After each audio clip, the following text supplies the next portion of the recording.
ગાયોનું બહુ સુંદર સંવર્ધન જ્યાં થઈ રહ્યું છે, સુંદર રખેવાળી થઈ રહી છે, એવી આપણી મોવાની ગોપાલ ગૌશાળા, આ તમામ પૈસા ગોપાલ ગૌશાળામાં જવાના છે. 1 રૂપિયો અમે લેવાના નથી. એટલે ઉદાર હાથે મારા બાપ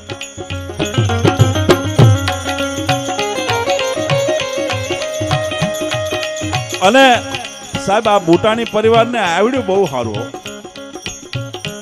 આ પૈસા છે ને, એક તો આ ભાગવતની કથા એટલે 71 પેઢીના પૂન જેના ભેળા થયા હોય ને સાહેબ, એને આંગણે ભાગવતની કથા વંચાય.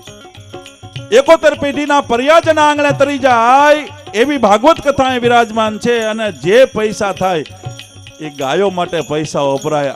આ ધર્મ કાર્યની માલપા સોનામાં સુગંધ ભળી કહેવાય.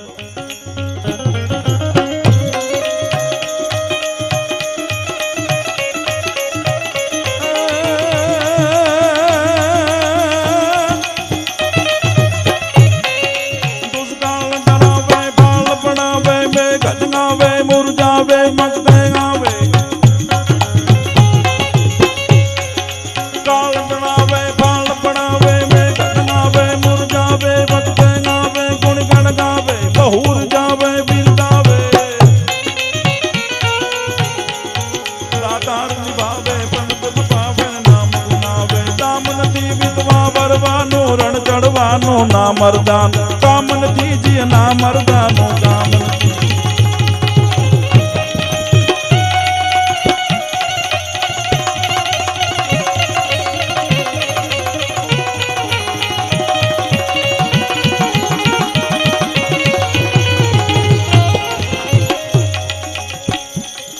જે ભગવાન કૃષ્ણ ભગવાને ગીતામાં એવું કીધું છે કે તમે ગમે એને પગે લાગો, તમે માતાજીને પગે લાગો, કે તમે શિવને પગે લાગો, કે તમે પીરને પગે લાગો, કે તમે પાણાને પગે લાગો, કે ઝાડને પગે લાગો, કે પહાડને પગે લાગો, પગે જેને લાગો એને લાગો, વંદન જેને કરવા એને કરો. એ તમામ વંદન મારે શરણે વ્યા છે. ભગવાન કૃષ્ણને શરણે જે વંદન વ્યા જાય એટલું નહીં, પણ ગીતાની માલપા અર્જુનને એમ કીધું કે હે અર્જુન, સર્વ ધર્મ પરિત્યજ્ય મામેકમ શરણમ વ્રજ, તમામ ધર્મ છોડી દે અને એકવાર મારે આશરે આવી જા તો તારો વાળ વાંકો ન થઈ શકે. એવા ભાગવત ભગવાન અહીંયા બિરાજમાન છે. ત્યારે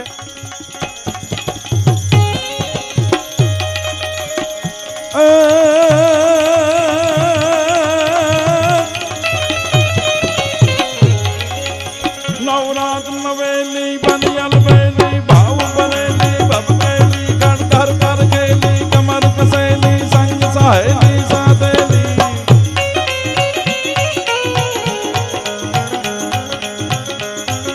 રાત નવેલી બનિયલ વેલી ભાવ ભરેલી ભબકેલી ગણધર પર ગેલી કમર કસેલી સંગ સહેલી સાધેલી. ચંપક વેલી માંગ ભરેલી ને 16 સજેલી શણગારી.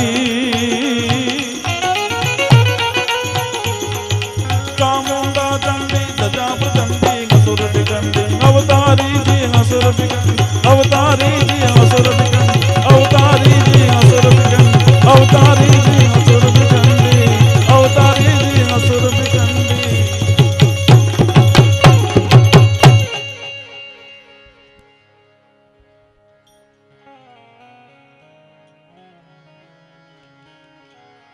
કુંભળને આંગણે ભગવાન ભાગવત ભગવાન બિરાજા છે. બુટાણી પરિવારે બહુ સુંદર ભવ્યથી ભવ્ય આયોજન કર્યું છે. ત્યારે મને એક વાતનો આનંદ એ થઈ રહ્યો છે કે જોગાનો જોગ કેવો સરસ થયો છે. તમે જુઓ, કથાના મંડપ બહુ સારા નાખ્યા હોય તો વક્તા થોડાક ઢીલા પડતા હોય, વક્તા હારા ગોતા હોય તો બીજી કોઈ તકલીફ થાય. પણ સાહેબ અહીંયા બધી કથા સર્વાંગ સુંદર છે. આખી કથા સર્વાંગ સુંદર છે. શરદભાઈ વ્યાસ ભાગવત એમ કહેવાય છે કે જેની વાણીમાં, અને અહીંયા જે મોજ કરાવે છે સાહેબ શરદભાઈ. હું તો મારે ભાવનગર કાલે કથામાં આવ્યો તો 2 કલાક બેસવાનો હતો, પણ 4 કલાક સુધી મને હલવા ન દીધો સાહેબ. શું એની વાણીનું પ્રભુત્વ છે. એક કલાકારને અમેરિકા ગયા ને ત્યારે કલાકારને કીધું કે દેશ કયો મોટો, ભારત દેશ મોટો કે અમેરિકા મોટો? એટલે આપણા ગુજરાતના કલાકારે કીધું કે ભારત દેશ મોટો. કે તમે ભારત દેશ મોટો એમ કેમ કહો છો? અમેરિકા તો મહાસત્તા છે. ત્યારે આપણા ગુજરાતના કલાકારે બહુ સુંદર વાત કરી હતી કે અમેરિકામાં તો ઓબામા છે, બાકી અમારા ભારતમાં અંબામાં છે. ભલા માણસ, જગતની જનેતા રાજ રાજેશ્વરી બિરાજમાન, જ્યાં ભગવતી બિરાજમાન છે, જ્યાં મા બિરાજમાન છે સાહેબ.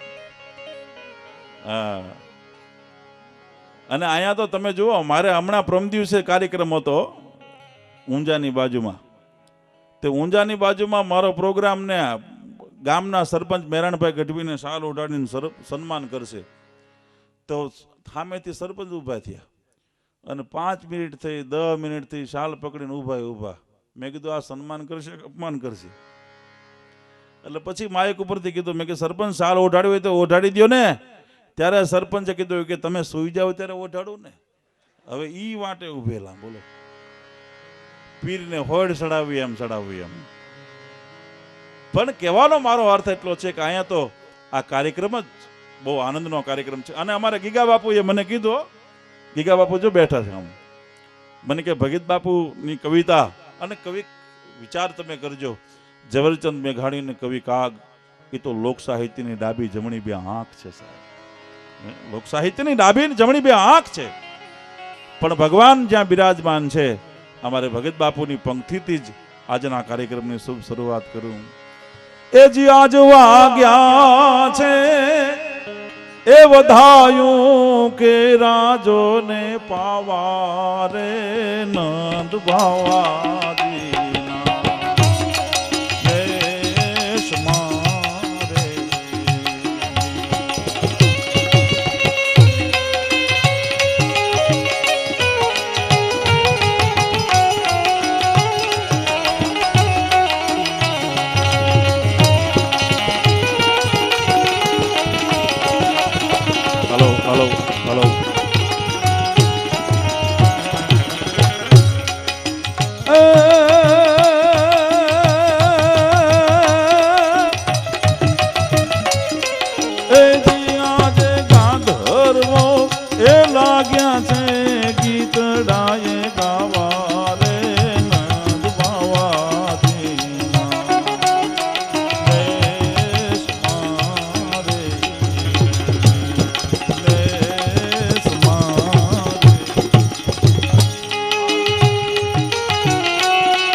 આ કાર્યક્રમનું કથાનો સંકલન જે કરે છે એ રણછોડભાઈ બોટાણી અને અમારા જ્ઞાન ભીમાણી એડવોકેટ, એને જોરદાર તાળીઓના ગડગડાટથી વધાવો. બહુ જબરજસ્ત કામ કરે છે.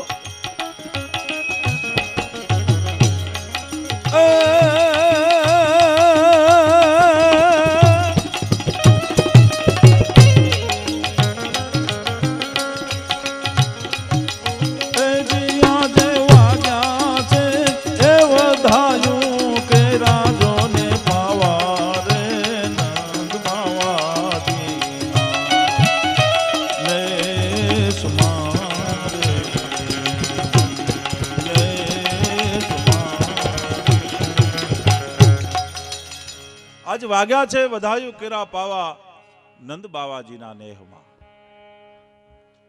પણ અમારે આ કતપર છે ને, કતપર થી 2 ખારવાએ નક્કી કર્યું કે આજે વાળું મુંબઈ જઈને કરવું છે. વાળું મુંબઈ જઈને કરવું છે એટલે બરોબર એમ કહેવાય છે કતપર થી શરૂ થયા. હવારમાંથી નાવડું છે કતપરને કાંઠેથી છોડ્યું ભાઈ અને મીંડા પાણી ખાપવા, પણ ફૂલ રેડી થઈ ગયેલા 2 ખારવા. વાળું મુંબઈ જઈને કરવું છે ને મીંડ્યા પાણી ખાપા, મીંડ્યા પાણી ખાપા, મીંડ્યા પાણી ખાપા.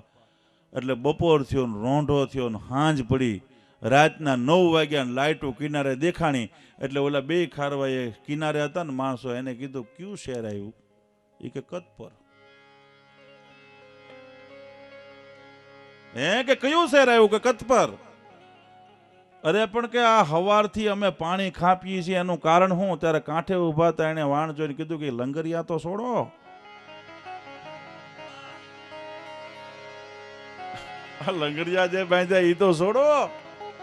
એમ હું કુંભણના તમામ માણસોને કહું છું કે મારા બાપ 7 દિવસ લંગરિયા છોડી નાખજો. અહીંયા તો મોજ કરવા માટે આપણે મળ્યા છીએ. ભગવાન કૃષ્ણ પરમાત્માની કથાનું અહીંથી ગાન થઈ રહ્યું છે સાહેબ. ત્યારે પોરહના પલ્લા છૂટે છે. તમે જુઓ તો ખરા. મારા છોકરાને મેં એટલી વાત કરી, મેં કે છોકરા તારા પરિણામનું શું થયું? ત્યાં તો છોકરાએ શરૂઆત કરી છે. મને કે આપણા મામલતદાર છે ને વ્યાસ સાહેબ, મને કે વ્યાસ સાહેબનો છોકરો નાપાસ થયો.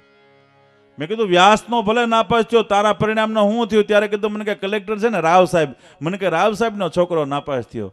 અરે ભાઈ રાવનો ભલે નાપાસ થયો, તું આવી રાવ કરીમાં, તારા પરિણામનો શું થયું? મને કે મેયર છે ને સુરેશભાઈ ધાંધલિયા, એનો છોકરો નાપાસ થયો. મેં કીધું ભાઈ મેયરનો ભલે નાપાસ થયો, તારા પરિણામનો શું થયું? ત્યારે મને કીધું, મને કે મામલતદારનો નાપાસ, કલેક્ટરનો નાપાસ, મેયરનો નાપાસ, તમે મને કે ક્યાં વડાપ્રધાન તો તમારો પાસ થાય? તારી હોશિયારીની ગાંઠડીઓ તું સૌને બંધવજે, અને છેતરાજે સમજ્યા છતાં તું એકલો. તારી હોશિયારીની ગાંઠડીઓ તું સૌને બંધવજે, અને છેતરાજે સમજ્યા છતાં તું એકલો. સાહેબ 4 વસ્તુ જે માણસ કોઈ દી જીવનમાં ભૂલે નહીં ને, એનો બેડો પાર થઈ જાય. એક માં, બીજી માતૃભૂમિ, ત્રીજું માતૃભાષા, અને ચોથી માતૃ સંસ્થા. આ 4 વસ્તુને બુટાણી પરિવારે મહત્વ આપ્યું છે સાહેબ. 4 વસ્તુને મહત્વ આપ્યું છે. આ સુરતમાં કથા કરી શકત, આ કથા આવું સુંદર આયોજન સુરતમાં પણ કરી શકત, પણ માદરે વતનમાં પોતાની જન્મભૂમિમાં આવો રૂડો અવસર કર્યો છે. ત્યારે પધારો ભાઈ, પધારો. હા, અને તમે જુઓ અહીંયા બધાને આનંદ આવ્યા. શું કામ ખબર છે? આ કાર્યક્રમ જ આપણો પોતાનો છે. આ પોતિકો કાર્યક્રમ છે. તમે જુઓ આ શરદભાઈ જે વાતો કરતા હતા, એ આપણી અહીંની વાત એક વસ્તુની પકડી શકે સાહેબ.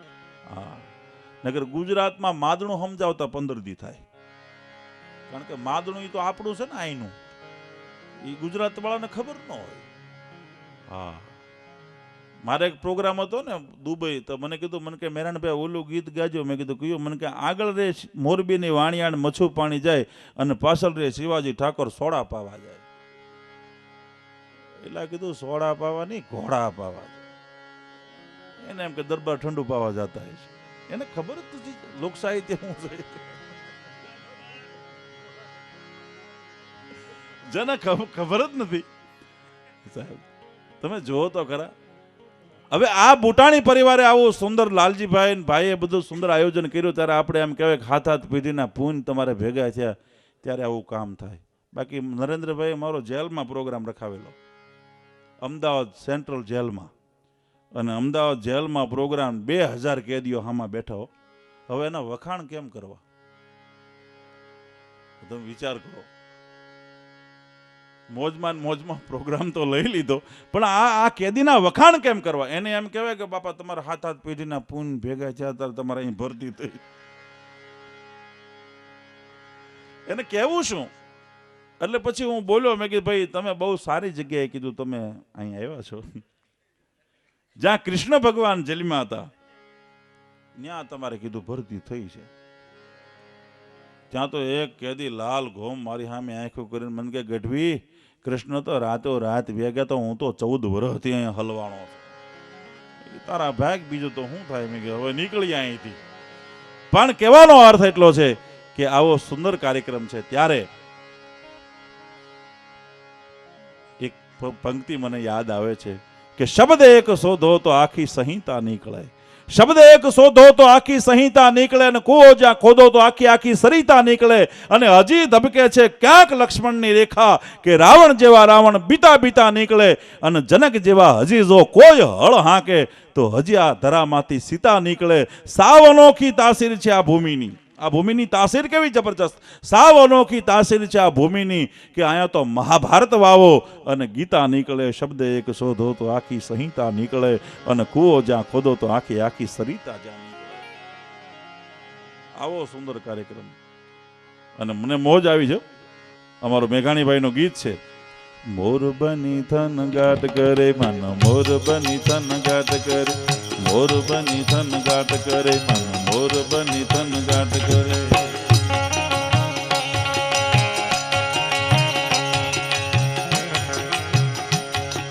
મોર બની થન ગાટ કરે